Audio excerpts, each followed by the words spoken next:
Yeah, so as an example, so once a week, myself and Laura will sit down on a Monday morning and we will look ahead, the week ahead. We will look at where we can say, because we have got two meeting rooms and members and guests have options to book those rooms. If we've got opportunities to consolidate those bookings onto one room, which frees up another room, we'll do that. And we'll also look ahead, in terms of if I've got any catering requirements, if we've got any special requests. And I think since we switched to Space Springs,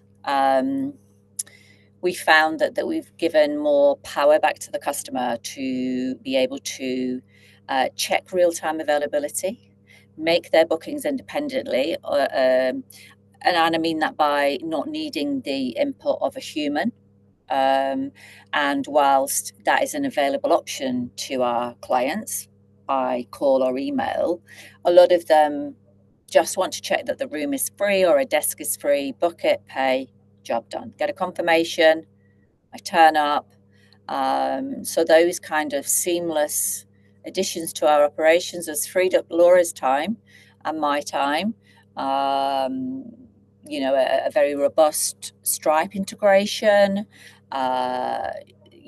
Also getting our customers to pay before they come. In that, we're not then chasing money afterwards.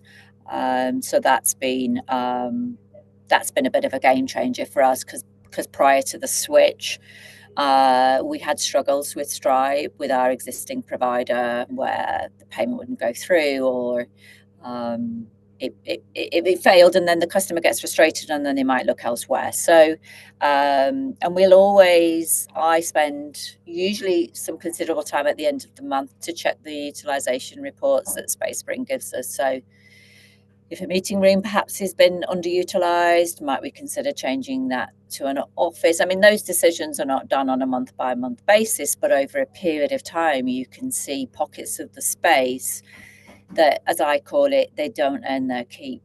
So, for example, we used to have a high bench with 8 chairs, very pretty, very stylish, but very rarely used in a way that I could monetize that. So we replaced that with more traditional desks, if you like, as people call them, and that increase in revenue.